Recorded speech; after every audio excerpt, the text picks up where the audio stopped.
Recording. Nasaan na yung ano ko? Hello. Hello, sound. Okay. So ngayon, ano ba yung nangyari kanina? Ano na yung nangyari kanina sa program? Introduction about San Roque. San Roque yun. Okay. So, di ba nagkaroon kayo ng introduction about kay sa San Roque Youth? Pero syempre, hindi sapat yung malaman nyo lang ano meron sa kabataan ng San Roque. Ang mahalaga, una sa lahat, ano yung pinaka-importante? Ano yung pinaka-importante? Ang makilala nyo, sino nga ba talaga sa San Roque? Kilala nyo ba si San Roque? Kilala nyo? O ano pagkakakilala nyo kay San Roque? Sige, sino nakakilala dito kay San Roque? Taas ang kamay. Ayan, sige si Prince, tara dito. Para makita ka sa YouTube channel ko. Ayan, sige si Prince. O Prince, para sa'yo, ano ang pagkakakilala mo kay San Roque? Okay, si San Roque ay nagpapagaling ng mga tao. Sige, very good. So ano pa? Mamaya, ano, ipaliniwanag natin yan. Sige, si Kuya. Ano pangalan ni Kuya? Miguel po. Si? Miguel. Ano nyo natuwa ko sa pangalang Miguel? Mamaya pa kayo. Sige, Miguel. Ano pagkakalan kay San Roque? Order po sa amin. Siya po ay nagsimula po. Ano po, parang isa na po. Sige po. Siya po ay nagmula po sa isang mayamang pamilya. At pinili po yung ano po. Pinili po niya maging ano po. Pinili po niya maging mahirap para makatulong sa tao. Binigay niya po yung yaman niya sa mauli na po siya. Ano po nagalap kayo po siya and then ano po nagpapagalit po siya ng mga tao. And then nung nagkaroon po na isang malalang sakit po, parang nanirahan po siya sa isang kuman. Then ano po, may nakita po siya yung isang tao po, pangalan po yata is Donald po, tapos po, meron po siyang si Donald po kayo sa puntang kasi natin. Nagbibigay ng pagkain po, nagbibigay ng pinapay kay si Donald. Mga puto na. Then, parang bumalik po siya sa sarili mo para kasi po nakalimutan lang po siya sa mga nagsisiro. Tapos po nung hindi na po na malaman na parang niya, hindi po na ano po niya, parang magkakala po niya sa trabaho na niya po yung gusto na sa kanyang bibig po. So wala na akong i-discuss kasi sinabi na natin ito lang. Maganda yung pagkawaliwanag ni Miguel, no?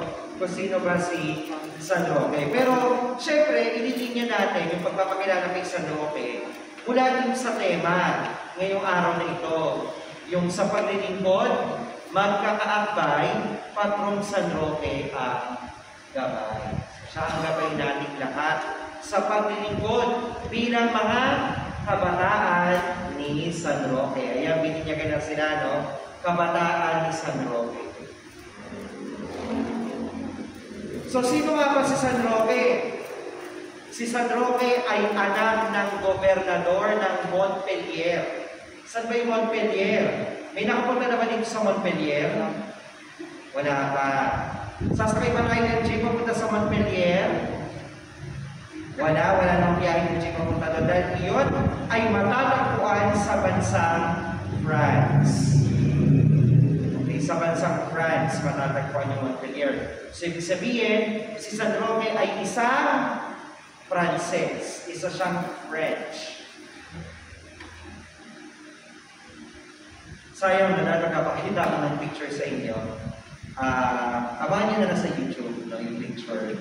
So, maganda yung lugar ng Montpellier kasi ano to, no, ito yung tinatawag na capital city ng isang probinsya sa France. Ibig sabihin, si San Roque ay umunlad, lumaki at namuhay sa isang maunlad na bayan sa kabisera ng isang lalawigan sa Pransya.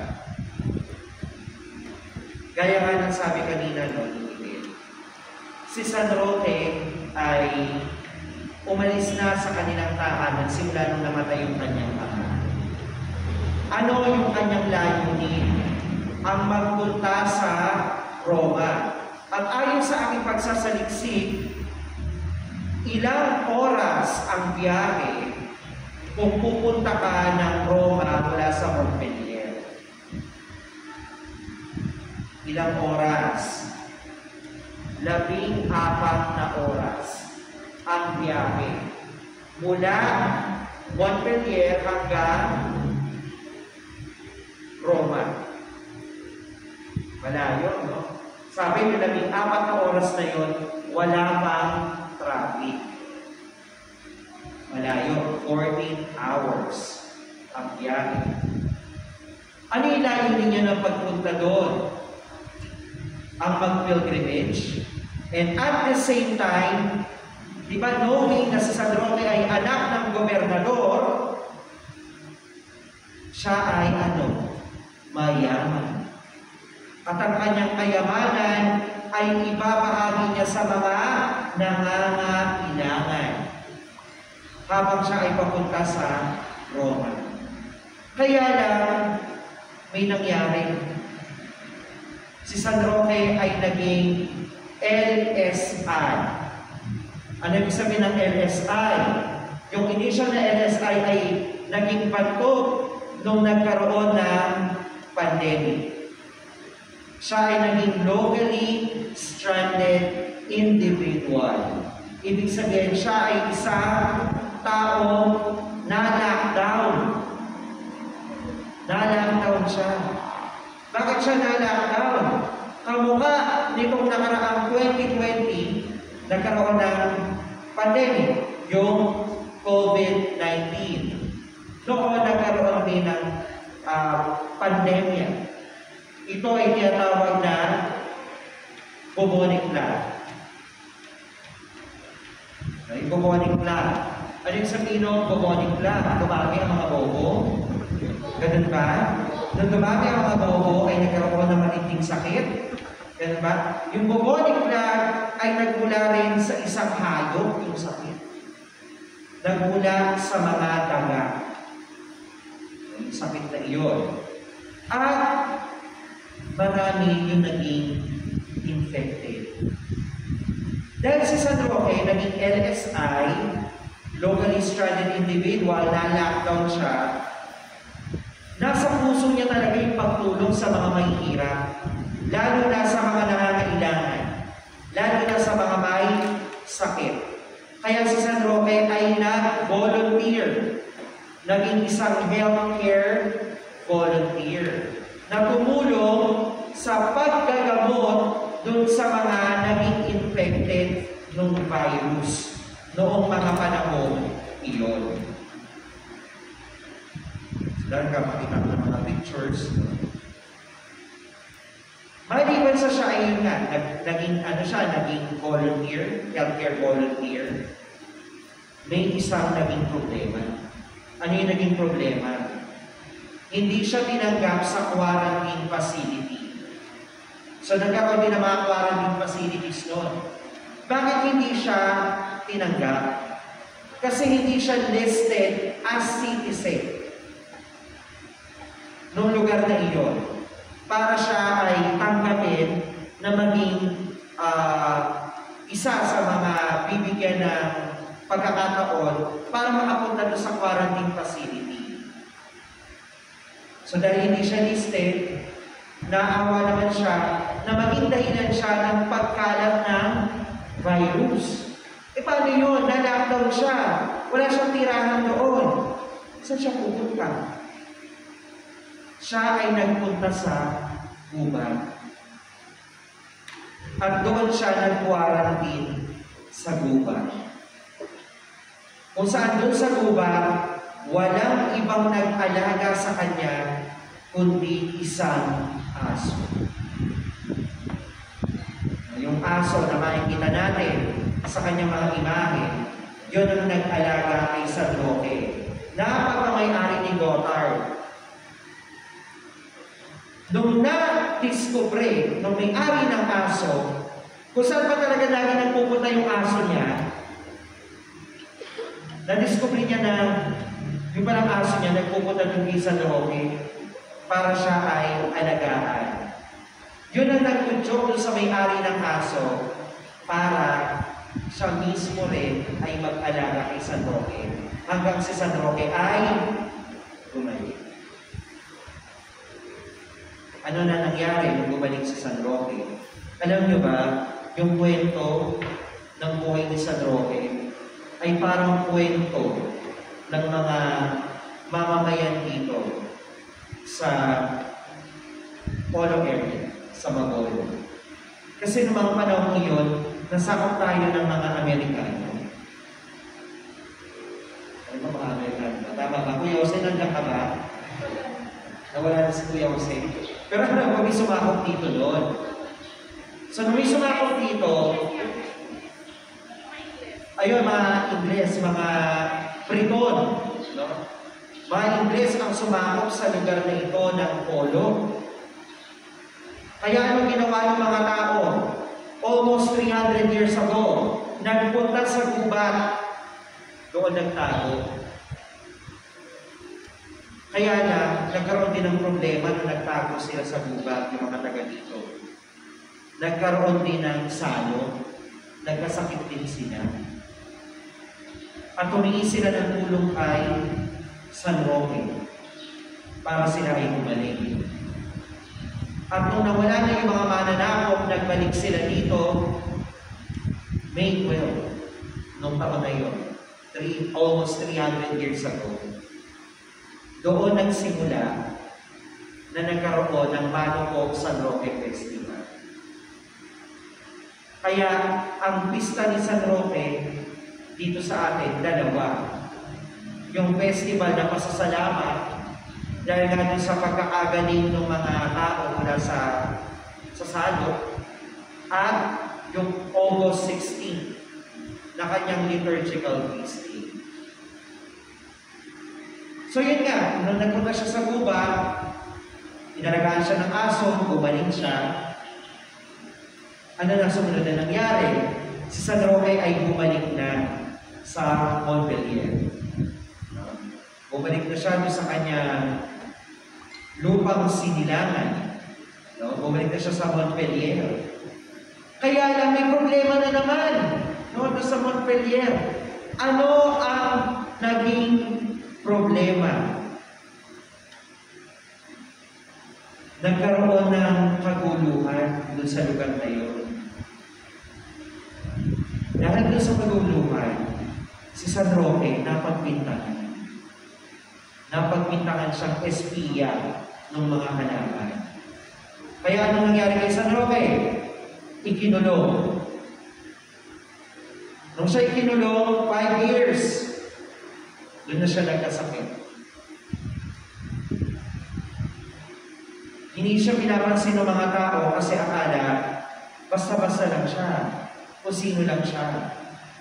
Pero doon nila na-discover, nung malapit na mamatay si San Roque, na si San Roque pala yung anak ng dating governor. Paano siya nakilala? Nakilala siya dahil sa kanyang marka sa kanyang dibdib, yung krus sa kanyang dibdib.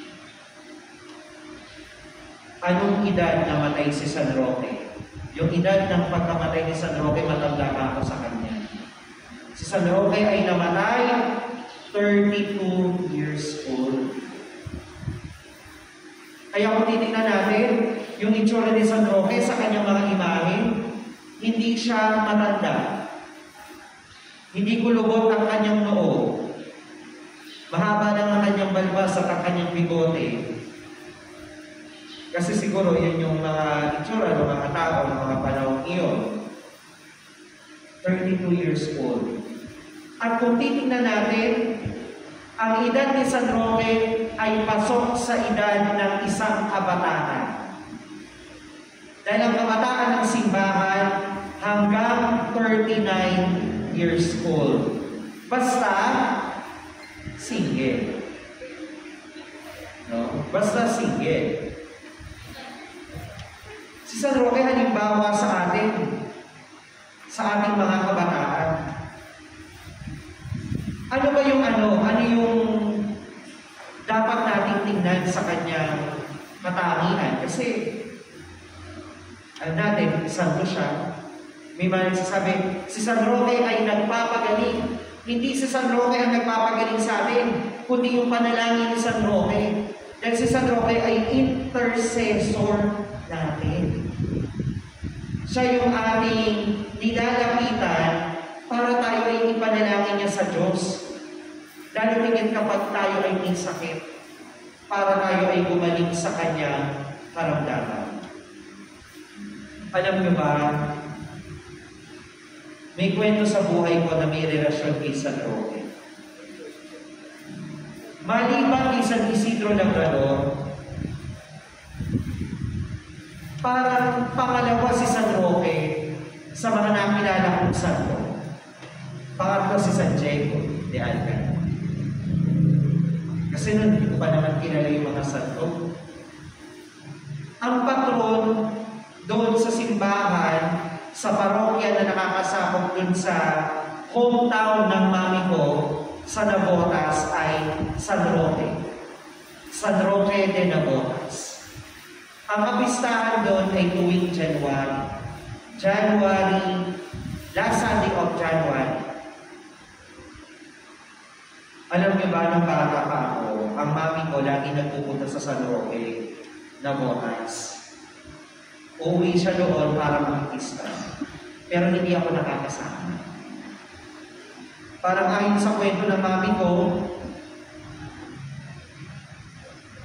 parang pinanganak kasi ako October 9. So, wala pa akong isang taon, nagpiyesa na ng San Roque.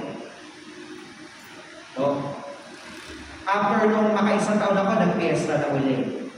After nung mga 2 taon ako, nagpiyesta uli. Pangatlong piyesta na ni San Roque de Navotas, na ako ay ipinanganak. Noong nag 3 years old ako, nagpiyesta uli sa San Roque. 4 na piyesta. Alam niyo ba yung 3 piyesta na nakakaraan, simula nung pinanganak ako, lagi daw akong may sakit. Lagi akong nilalagnat. Kasi masasakit din ako nung bata ako. Alam niyo, sabi ro ng aking lolo sa mami ko, isimba mo siya sa parokya ni San Roque de Navotas. Pwede ako nagkakamali. Pwede ako nagkakamali. Nung 3 years old ako, isinimba ako doon. Simula nung isinimba ako doon, taon-taon, hindi na ako nagkakasakit. Kaya nga sabi ng aking lolo, ang isa sa masasabing patron ko ay si San Roque. Maliban kay San Isidro Labrador, kay San Diego de Alcala, at kay San Jose. At ngayon, kay Beato Carlo Acutis, si San Roque ang isa sa mga patron. Pero ano yung challenge sa atin? Tama, patron natin si San Roque. Ano yung challenge sa atin? Bilang mga kabataan, na katulad ni San Roque ay matularan natin yung kanyang mga ginawa. Una, matuto tayong mag-share. Ang kayamanan hindi natin madadala sa langit. Ano man yung mga nahahawakan mo dito sa lupa, hindi mo madadala sa langit. Kaya dapat nating ibahagi sa iba. Noong Tuesday, nagbigay ako ng recollection sa Balagtas, Bulacan. May isang bata doon walang baon. Sabi ko, sino dito ang walang baon, pero binigyan ng mga kaklase niya? Yung isa raw bata, walang baon. Binigyan ng mga kaklase niya ng pagkain. Matuto tayong magbahagi, pero yung pagbabahagi na walang hinihintay na kapalit. Kaya huwag niyong tutularan yung nasa commercial ng isang biskwit. Dahil nalaman doon sa mga nakatatanda nilang kapatid na kapag nagbigay ka ng biskwit ay bibigyan ka ng sports car, Kaya lang nabulilyaso kasi kalahati. Ngayon magbibigay ka na ng buo para isang buong sports car na yung ibibigay sa'yo. Yung pagbabahagi ng walang hinihintay na kapalit. Ang sarap kaya sa pakiramdam na nag-share ka sa isang tao o sa grupo ng tao na yung mga tao na yun, wala kang inaasahang ibabalik sa'yo, kundi ngiti nila. Ang sarap sa pakiramdam. Sumunod, hayaan nyo, i-share ko sa inyo yung verse mula sa letter of St. Paul to the Galatians, chapter 3, verse 28. Anong sabi dito? There is neither Jew nor Greek, there is neither slave nor free, there is no male and female, for you are all one in Christ Jesus. Isasali natin sa Pilipino. Walang Hudyo o Griego, walang anipin o malaya, walang lalaki o babae, dahil tayo ay iisa kay Kristo. Kay Kristo Jesus. Anong ibig sabihin niyan? Wala tayong dapat pinipiling tamang tutulungan. Ano sabi sa atin ng mga magulang natin ng bata tayo? Don't talk to strangers. Tama nga rin naman, huwag kang makikipag-usap sa hindi mo kilala. Pero, para sa akin, pwede ka namang makipag-usap sa hindi mo kilala, pero dapat marunong kang makiramdam. Marunong kang makiramdam sa kanyang mga kilos, sa kanyang pananalita, para hindi ka mabulol. Di ba? Para hindi ka maloko. Para hindi ka maging biktima. Noong nagpunta kami ng Indonesia, way back 2017 for the Asian Youth Day. Gusto ko ma-inspire kayo. Ang mga kabataan, napakaraming activities. Ito, chapel activity. Meron tayong parochial activity.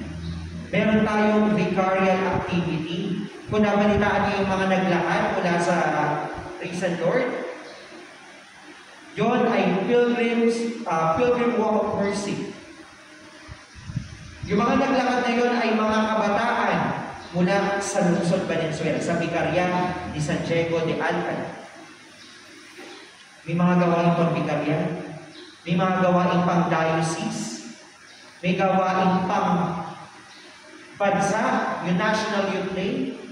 Meron tayong Asian Youth Day, yung pinuntahan ko sa Indonesia, at meron tayong World Youth Day, na ngayon ay gaganapin sa Portugal. Sabi itong 2023, gagawin sa Portugal ang World Youth Day. Doon ginanap na dito yun, malamang iba sa inyo, hindi pa pinapaalam. Ginanap sa Pilipinas, 1995. At ang team song nun ay yung Turn the World of His Love. Let us tell the world of His love. The greatest love the world has known. Yun yung team song. Nung punta ako ng Indonesia, meron kami hashtag doon, Meet a Stranger. Yung bawat araw, may makatagpo kang estranghero, kilalanin mo siya, at kung nangangailangan siya ng tulong, ay tulungan niya. Walang pipiliin. Bata, matanda, gwapo, maganda, o hindi masyadong maganda at hindi masyadong gwapo. Babae o lalaki. Walang pipiliin. Parang yung aso. Yung aso ba, namili ba siya ng tutulungan niya? Hindi niya kilala si San Roque. Pero, tinulungan niya si San Roque.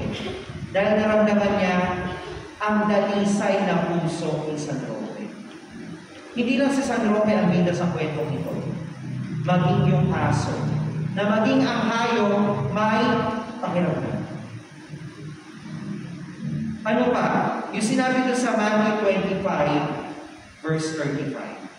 Sinabi ni Jesus, "For I was hungry, and you gave me food. I was thirsty, and you gave me drink. A stranger, and you welcomed me." Ano man ang ginawa natin sa ating kapwa, ay ginawa natin sa Diyos. Ginawa natin ni Jesus. Alam niyo, yung mga nagsasabi, "Lord, mahal kita. I love the Lord. I love God." Pero hindi mo mahal yung kapwa mo. Isa kang sinungaling. Bakit sinungaling? Kasi ang Diyos na hindi mo nakikita, mahal mo.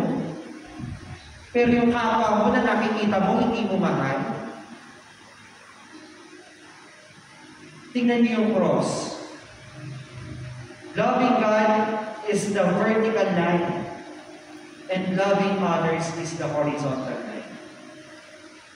Kung ano ang ginawa mo sa kapwa mo, ay ginawa natin ni Jesus. Nakita natin si Jesus sa ating kapwa. Kamukha ng ginawa ni San Roque. Hindi niya kababayan. Di ba? Hindi niya katulad ng bansa. Magkaiba sila ng bansa. Pero tumulong siya. At nawala. So yun yung dapat yung taglayin bilang mga kabataan. Ano yung challenge? Ano yung challenge sa inyo bilang mga mananampalataya sa ilalim ng kapilyang ito na nakapangalan ni San Roque na patron ninyo? Maging aparisyon kayo ni San Roque sa ibang tao. Ano ba yung aparisyon? Na makilala ng lahat ng tao, hindi lamang dito sa Bacolod, si San Roque, sa pamamagitan niya. Ay, tulad siya ni San Roque, matulungin sa kapwa. Ay, tulad siya ni San Roque, pinagdarasal ang mga may sakit. Sinasabi, gumaling yung mga may sakit sa pamamagitan lamang ng pagpukrus ni San Roque sa mga ito. Alam nyo, yun ang parehong characteristics nila ni San Diego. Si San Diego nalakaw din. Tumulong sa mga may sakit at gumaling yung mga may sakit sa pag-aantanda lamang niya ng krus sa mga ito. Kaya napakapalad nating mga taga dito sa Polo. Meron tayong dalawang patron na malalapitan natin kapag may karamdaman, kapag may pandemya. Si San Roque at si San Diego de Alcana. Patron laban sa pandemya, patron ng mga may mabibigat na karamdaman, patron ng mga may sakit, may karamdaman, patron ng mga frontliners at ang mga nag-aalaga sa may sakit. Kaya ang assignment niyo sa akin, maging apparition kayo ni San Roque. Ang paglilingkod sa kabataan, hindi yan pasita. Kung gusto mong sumikat, mag-TikTok ka na lang. Pero kung gusto mong mag-serve, kailangan nananalig tayo sa pagkatao mo, yung katauhan ng patron natin. Okay ba yun? Yun. So ito tuloy-tuloy ito nga.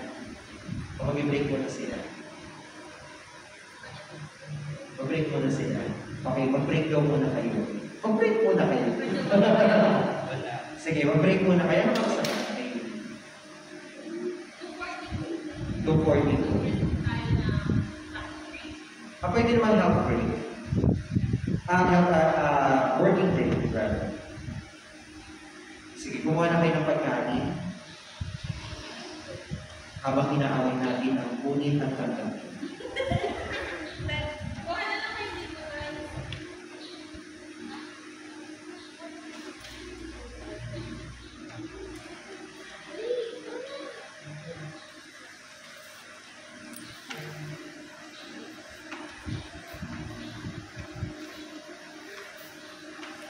Next week nga pala may isesend ako sa inyong page ng Diocese of Manila. Mamaya may interview ako sa kanila. Dapat kahapon yun eh.